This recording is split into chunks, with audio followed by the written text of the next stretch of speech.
Hi, this is Carrie Cassidy from Project Camelot, and I'm here with Janice Sharp, who is Gary McKinnon's mother.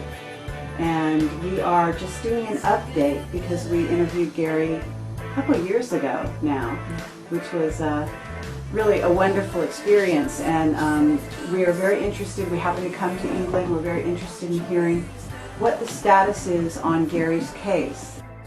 And who better than Janice to tell us exactly what is going on with Gary and the case. Well, basically, the last judgment we got was against Gary, and they said he should be extradited. But since then, we've appealed, and we won the right to have a judicial review. They were actually trying to extradite Gary prior to Christmas, and normally you have 3 months to apply for a judicial review, but the government, actually our British government, gave us 7 days. And when Gary's solicitor appealed, they extended it to 14 days, and that wasn't very good. They also told her she had to expedite it, but Gary's solicitor, Karen Todner, is brilliant. She's very feisty. Karen Todner, she's very feisty, she's not afraid, and she said, well, no one can tell me to expedite my client's case, because basically it seemed very clear that our government wanted Gary away before Christmas, basically before the election started, because it's been making them quite unpopular because so many support Gary, so many people. So what happened, we applied for the judicial review, and a very hard-line judge, who's not known as a sort of, not knowing as being a liberal, and he has actually given us the judicial review, which is amazing, and he also gave us 41 days to put in the evidence, and he's given us more time to do other things. And also it's very rare for a judge of that level to actually come out and say very much, and he actually says that if all that has been said and the medical reports from Gary are true, that it's basically illegal, the decision to extradite Gary. So that's given us a lot of hope, and also in the meantime it gives us more time to put forward more points, basically. So we're incredibly pleased, and I feel we've reached 2010, and I feel much more optimistic about 2010, and I'm so glad to have 2009 gone. Yeah. Okay. Brilliant. So what you're saying is that during Christmas time there seemed to be a push to get Gary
some of the personalities that you've worked with? Well, initially actually, Sting came out for Gary. That wasn't my doing. He actually, suddenly I read in the papers, and he was saying it was awful and he should not be extradited, and he and his wife Trudy Styler, and they both have worked very hard and sort of really spoken out well for Gary, but they were upset about it. And afterwards, there was quite a big movement from people, UFO people, musicians, people with Asperger's, parents of children with autism. There's so many different groups of people that were for Gary, that I felt it needed that bigger push because the government had to listen. And I actually thought our government signed an extradition treaty with America, which means that any British citizen can be extradited with no evidence whatsoever. Whereas if we want to extradite an American, we have to provide probable cause. And that's actually evidence which an American can contest in court. And this gives them a safeguard. We don't have a safeguard. The Constitution in America protects them. We don't have any protection. And our government has basically thrown us to the dogs. And the reason is, it seems so desperate to ingratiate itself with the big boys, with America, and it was almost done to please.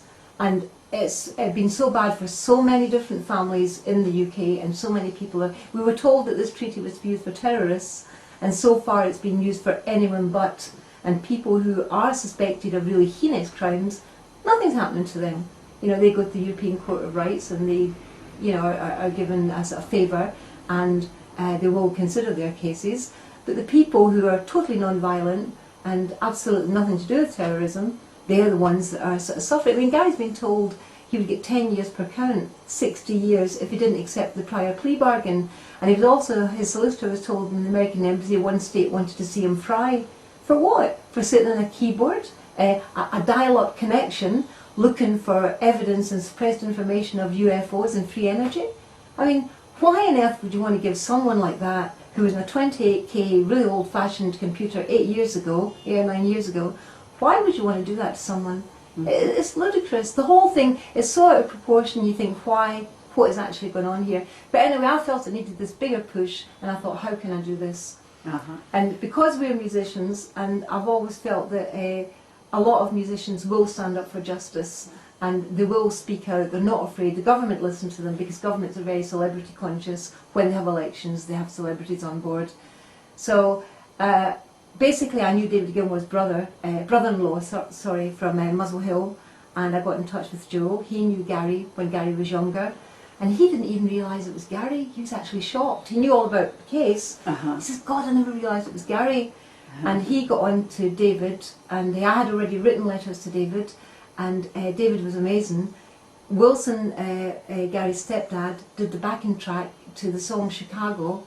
I asked Graham Nash if I could change the lyrics. Chicago was a song that was done about the Chicago 8 in the 60s, when a time of great injustice was going on. And that was what Graham Nash had written the song about. And I thought it was an ideal sort of protest song for real justice. So I asked him, could I change the lyrics, and he said yes, which was amazing. So what I changed it to was a direct appeal to Obama. So it was basically, would he please come from Chicago, stand up in London for our lives? Because I thought, I look at Obama and I think he's a good guy. I know people have conflicting opinions about this. I know all about the Obama conspiracy theory. I look at Obama and his wife and I see good people, and I still believe that. But I thought, to make him hear about it, I need people who have got the stature to be able to get through to him. So David Gilmour was going on holiday with his family that night. Wilson emailed him the backing track, and he put on his vocal there and then before he left, which was incredible because he was really, really busy, and he did this before he left. After that, I got in touch with Bob Geldof's people, Sir Bob Geldof, and it was difficult. It was more difficult to get through to Bob Geldof, funnily enough, and eventually I did, and he also put his vocal on the track. And from there, David knows Chrissie Hynde quite well. She's American from the Pretenders, and she agreed to do it, and that was just amazing. And also they had said, yeah, they would do the song, but they wouldn't do interviews, but they did. The whole thing, they actually took us down to Rack Studios, which is a big studio in London. They had Gary sing on the track. But Gary's a really good musician, but he was very nervous. He's been under so much stress, and mentally it's done so much harm to him, and he's changed so much that instead of being himself or singing naturally, he was very afraid. He stood very quiet, and I felt so sad for him, because under normal circumstances Gary would have been so natural, but he was very afraid. But he sang, and his voice is lovely as always. And when Chrissie Hynde walked in, she had a t-shirt with animal liberation, and I thought, yeah, because we're vegetarians and similar outlook, and I thought, good on her. Well, they actually broadcast it on television, and David Gilmour spoke up for Gary. He did an interview, Chrissy Hines spoke up amazingly for Gary. She likened it to factory farming, leaving somebody sitting around for 8 years not knowing whether they're going to be extradited. And she actually said, I think it's going to work out. She said, but this is just what we have to do to get to where we have to be, which was quite a uplifting thing for me to hear. So that was really nice. So basically, that was it. It was to get the song to Obama's ears. Whether it has or not, I don't know. But I do know that Hillary Clinton knows all about Gary. I know that the American ambassador, because he's written in a newspaper, and basically they are still determined to take Gary. And they feel that he should be extradited. Well, in America it's different because it's all states. So you're more used to extradition from one state to another. This is an island. And to be dragged from the island you were born in is not natural or normal. It's against everything that's wrong. It just is so wrong. And also extradition was meant, if you've committed a crime abroad and you flee, it was meant to take you back to the country where you've committed the crime. Right. Gary's never been there. It wasn't meant to take you from your own country. And also, up until now, extradition has been for murder and horrendous crimes. It's now been used for all sorts of sort of what we regard as low-level crimes. There's also a different mindset. In Britain, we don't take computer crime that seriously. And there's a sense of humour about it. And a lot of people who have hacked end up actually running security companies. Sure. In America, it's looked on as much more serious. And I think because of all the kind of things that have been happening in the world, there's a kind of paranoia. And I think that they're very determined to make an example of Gary.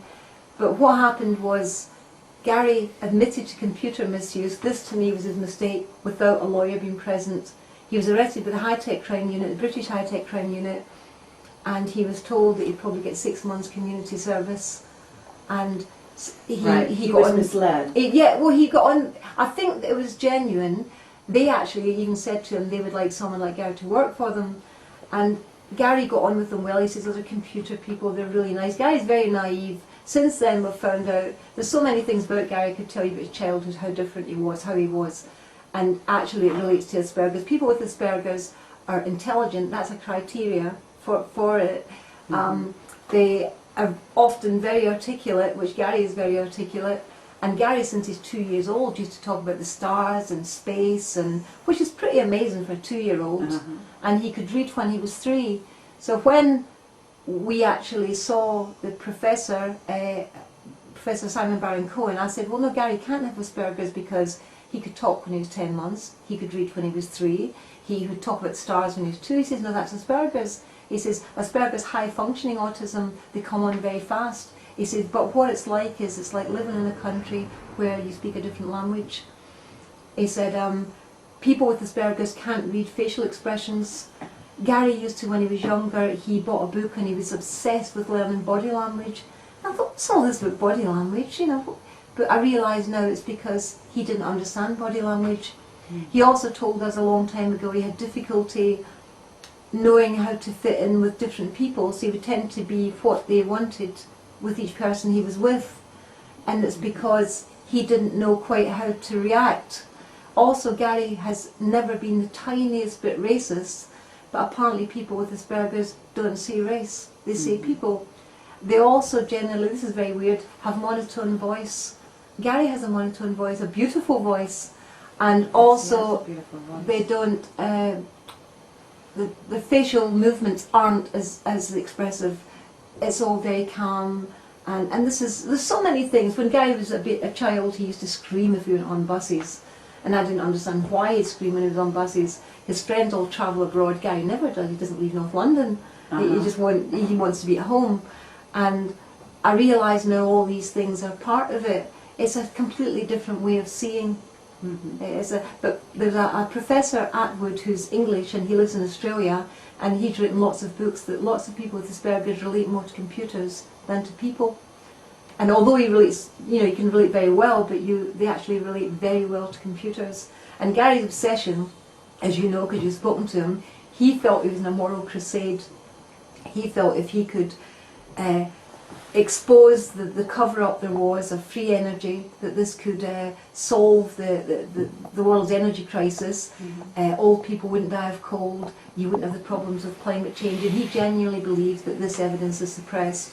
And actually right now he's working on a thing with magnets, trying to create his own thing, and his stepdad Wilson also get into this, and together they were working on a thing where, because they've looked at it since then, because you can actually find quite a lot of information on the internet about creating your own energy. Yes. He also was searching for, he believes anti-gravity is being suppressed, and information in UFOs and aliens. So he actually felt he was, but the mistake Gary made, apart from he shouldn't have done that, I mean, to go into the Pentagon, how silly is that?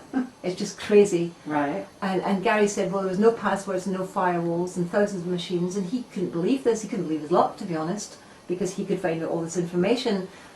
But then he started to worry, why are there no passwords and no firewalls? So he was concerned. And I'm flitting around here, but we were at home and we watched 9/11 on the television. Gary was in our house at the time, and we cried. We just absolutely cried. We couldn't believe it. And we couldn't understand. The people were hanging out the windows. No helicopters were going up. Nobody was going to save the people. And we couldn't get this, because that always happens. They always go on the roofs. They always go up there. And what Gary said is he had left a message, which was really stupid, a cyber message saying that he believed it was no accident, it was a stand down after 9/11, and that they were guilty of state-sponsored terrorism, the American government.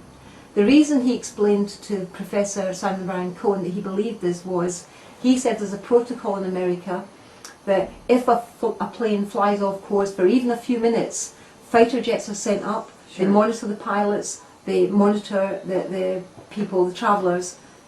It was off course for more than an hour and a half, and one flying towards the Pentagon, nothing went up. So Gary was desperately, he was a whistleblower, he was desperately trying to bring to their attention what was happening. He left notes saying, look, there's no security, there's no security.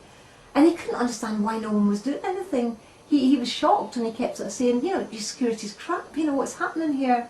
Yeah, so he was you know, a sort of a crusader, basically, for causes that he believed in at the time. Absolutely. And he was also young, he was naive, Yeah. and you know, and he was smoking dope at the same time, right? He was, yeah. He actually was in a relationship, and as I said, Gary is very young for his age and ways, although he's very intelligent and he's very articulate, but he's always been immature for his age. And one time he got upset, I said that, and he says, his dad from Scotland was down, he says, I'm not immature for my age, I'm a dad, and he says, I'm afraid you are, son. But he is.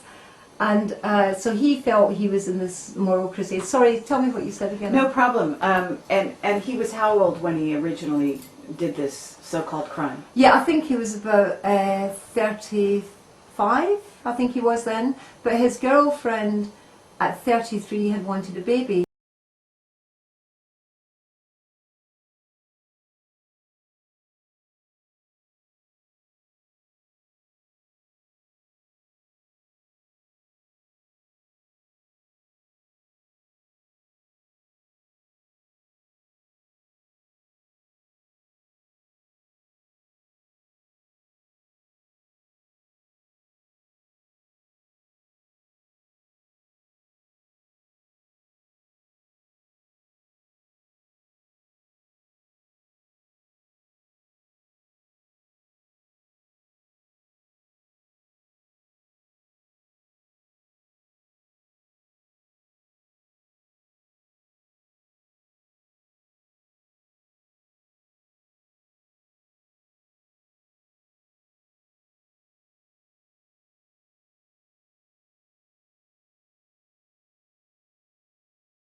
by it.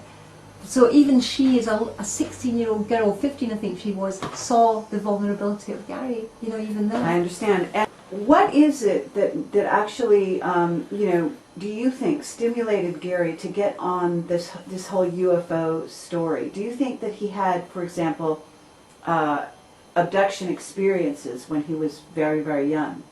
Have you had any exposure to that? No, when he was very young, he was always, as I say, fascinated by the stars, the planets. He would ask me questions I couldn't answer. He's always had a fascination. His stepdad Wilson was always into science fiction, and he lived at Bonnybridge, which is one of the biggest sightings for UFOs in the world. Okay. And Gary was quite obsessed with that. Gary knows about astral projection, and I'm going to sound off the wall here, but I mean, when I was younger, these things happened to me without me trying, and I was very scared of it. Because I didn't know what was happening to me. I had never heard of it before, and it wasn't actually until I met Wilson that he explained to me. It was an involuntary thing, and I eventually stopped it happening because to me it's scary. I mean, even though logically I don't think anything's going to happen, but instinctively it scares me. Gary actually tried it. He was interested in doing it, whereas me, I'm thinking, stop it, please. But Gary actually, I think it's happened to him once, but I don't think it was just that. Gary has had the fascination first. I mean, how many 2-year-olds talk about the stars and the planets and ask all these sort of incredible questions at 2 years old? I think that's pretty amazing. So somehow, you're born with certain, I don't know, everyone's, just like I came from a father who was a crofter who farmed animals. I'm vegetarian and couldn't kill a fly, and it's nothing to do with my family, nothing to do with my upbringing. It's something that's in you. For some reason, Gary's always had an incredible fascination for what's happening out there. It's something that he has, and with Wilson that inspired him even more.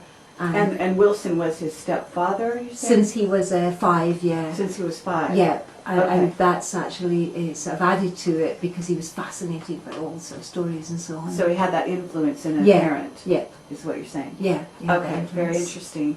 So to get back to the actual case and where we're at with the case, what is exactly where you were at now? Are you, in other words, you said you had 41 days. Yeah. And when did that 41 days start? When it ends the 17th, the evidence got to be in by the 17th of this month. Okay, of February. Yeah. Fabulous, okay. Yeah. So now has that been enough time for Karen Todner, her, I don't know, you call her the solicitor or do you call her? She's a solicitor, and then you have the barrister, who's Ben Cooper. Oh, right. And he's young, and Ben is amazing. I mean, at 1 minute past 12 on New Year's Eve, he was working Gary's case. Karen also, she's on holiday, and she'll deal with Gary's case. They're amazing. They love Gary. When we get the first good news in the court, Karen cried. And how many solicitors try. His QC is Edward Fitzgerald. That's Queen's Counsel. That's one of the best QCs, best barristers there are if you're a Queen's Counsel. And he's one of a really well-known human rights lawyer. All over the world he works. I see. Okay. And so do you feel that this 41 days has been enough time to prepare? It's an appeal in essence, isn't it? Yes, it's an appeal against the Home Secretary's decision to extradite Gary. It's basically saying that he was wrong. He didn't take account of all the different aspects of the evidence.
And in a sense, they're testing the security by being non-paid. They're not being paid, they're testing the security, and if the security is bad, they can actually up it and make it better. But it's like saying, well, we don't want to arrest burglars. What we want is we want to, leave everybody's doors open, make an example of one, give them 60 years, and then you won't have to lock your doors at night. It's silly. It's completely silly. And other people. And that's a very good analogy. I agree with that. So basically, where is Gary at in terms of? This has been 8 years. Yeah. Okay. So for 8 years, he 8 years in March coming. I understand. So you've been working basically night and day on the case, it seems, and he's become kind of a cause celeb, I think you might call it, in this country at least. Yeah. You haven't had all that much publicity in the United States. No, but we were offered it. They wanted us to do 60 Minutes, and a lot of people, CBS, wanted to do it, and we said no. I didn't want to put my head in America because I felt, you'll understand this, I feel if you put yourself somewhere, you draw yourself there.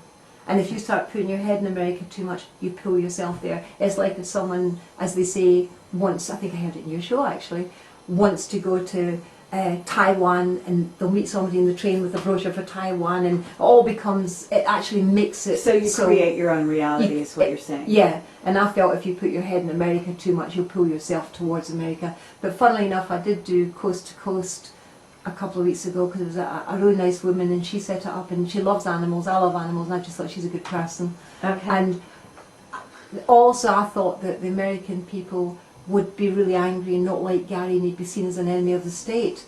And lots of people phoned in that show, and they were lovely. They were so caring about Gary. I have to say that I don't think that Americans would find Gary to be an enemy of the state.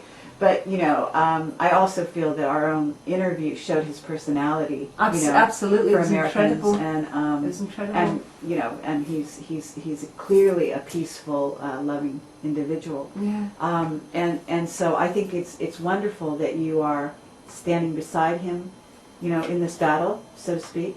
And I think it is unfortunate that he's been made an example of, and the waiting of the 3 years, I think, is very questionable in terms of prosecuting him. Yeah, it's very In other wrong. words, what happened originally was he was basically found out, and then they waited until the law suited them to move on it. That's it, exactly. That's what happened. And a lot of the callers who called in on the Coast to Coast show, they were very sympathetic to that, and they thought it was awful, and they were just so nice. And it's also, the fact of the matter is he was doing this at a time when his tools, using a dial-up modem, etc., were so primitive, and actually the whole idea of cybercrime at that point was just at the very beginning of anything that one could even call a crime. Yeah. There's also the aspect of his case which talks about damages, and it seems so absurd, knowing what I know about computers, that he created anything that would be worth money in terms of damages. Can you talk about that a little bit? Because that's one of the most, in my view, one of the most bogus accusations that they're making, that he actually could damage, for example, Pentagon or behind the scenes in NASA. The idea that a guy with a dial-up modem, even being as intrepid as he is and brilliant as he is, would be able to cause any kind of so-called damage, because you're talking about cyberspace, and you're talking about the government, and so if it just boggles the mind. I don't think it's possible that a young man of his age and abilities and using the technical tools that he had at the time could have done any damage. Yeah, well, that's it. Without the damage, it wasn't extraditable. It wasn't an extraditable offence. So what happened was, to be able to extradite, it had to be $5,000 of damage in each machine. Exactly. Yes. And what happened was, the prosecutors claimed there was $5,000 of damage in each machine, and they also said the same about the 6 universities Gary had gone into. And what happened is, because they indicted Gary and arrested Gary in 2002, but didn't apply for the extradition, and the universities came forward and said, no, he didn't do any damage. So they put out a superseding indictment, but all they did was withdraw the alleged damages to the universities. And Gary has always denied any damage, But what happened was at the last court hearing, I got a professor of computing who works for the police here quite often, so I thought that's the best one to get. And he said the damage was basically for security they should have installed in the first place. Gary didn't shut their machines down. They shut the machines down when they knew someone was on them. And when they knew someone was on was when a person in the university had informed them. And it wasn't immediately after 9/11. This is bogus. It was months after. It wasn't immediately after. But he's always denied the damage, and this professor said that the damage is, and funnily enough on that interview, and of course someone said, oh God, the next ad coming up costs more than $800,000. He says, so cheap at the price, is what they actually said. Exactly. Well, I have to say that the damage claims are absurd, and in also looking back, because that's what we're doing here, we're having him be tried for something that he did in the past, which in essence there was no security, no obvious security, and one would wonder what exactly was really going on there. This is why we were very interested in the aspect of what he found, because it seems to us it's more about what he actually found than what he did. And when I say what he found, what I'm talking about is evidence of non-terrestrial officer lists, of off-world exploration and that sort of thing. And in essence, what we call the secret space program, it would be evidence for the existence of the secret space program. And that this is the real crux of the matter, and why Gary is being tried and sort of pursued the way he is.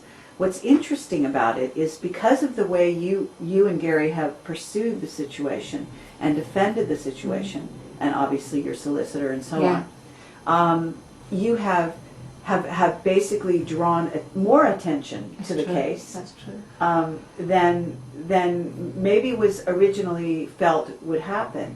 And so I think that you've done a good thing, because there has been more attention drawn to this kind of a thing, to the pursuit of finding evidence for UFOs, finding evidence for off-world exploration, and a secret space program, and so on.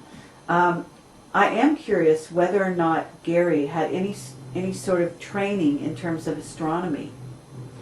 No, he didn't, but he was always interested in it. Right. I mean, he didn't have, but he's But always he didn't have any obvious schooling or science background. No, not at all. I mean, Gary got 1 O-level at school, and because he would often get bored with things, but no, he didn't at all. On the contrary, a lot of people think it's because of what he knows. I actually think it's because they've escalated it so much that they feel they have to do something. And I think if Gary was extradited, I'd never see him again, because I think they've blown it up out of all proportion, so they would have to make him look really bad. And our Home Secretary actually came out and says, well, Gary McKinnon's accused of doing this, doing this, doing this. Well, if he's accused, that doesn't mean to say he's done it. And he said,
we got as close to equality as we could because your constitution protects and you have probable cause. Well, what's to stop our government tomorrow saying that we demand probable cause? Nothing. Right. It's a very interesting balance or imbalance of power in that awful. regard. Yeah. And certainly one would assume that the rights should be balanced. In other Yeah. words, if one country wants to extradite, they should show probable cause. Yeah. And the same with the other country. Yeah. There shouldn't be a double standard. Absolutely, In essence. absolutely. Yeah, And I do also understand. ACLU, they came out in favour of Gary, and they've said that it was wrong and they're against the treaty. And in the case that's coming up for Gary Liberty, which is the British equivalent, the sister organisation of ACLU, they are actually intervening in Gary's case, Are they? and they're actually going to represent Gary. But I thought it was amazing because we did a protest outside the American Embassy, and Liberty was there, and they had all made all big aeroplanes, paper aeroplanes, saying keep Gary here, and had all the thing about the extradition, and the ACLU backed Gary. I thought that was fantastic. Yes, I it mean, is wonderful to It hear. was very good. Now, I have to say that there, in America, you know, and I think it's very good that we're doing this interview, because in America, there are people out there who actually think that you have some kind of ulterior motive, that you might have a background in British intelligence or some craziness. And here we have you on camera, and we're able to sort of see, you know, in essence, you're kind of like an Earth Mother, you know, not at all the sort of persona that they're talking about. And I think that's funny. and I don't know if you've heard anything. No, I haven't. No, you I think haven't. it's funny. Okay, well, and it always amazed me, but that's what people come up with. You know, their minds go wild, and they're always looking for ulterior motives and all of this sort of thing. So it's lovely to have you here, and I want to thank you very much, Janice. Thank you. And thank you for your service to humanity, because I don't know if you realize it, but you are doing something for humanity That was in saving Gary. Thank you.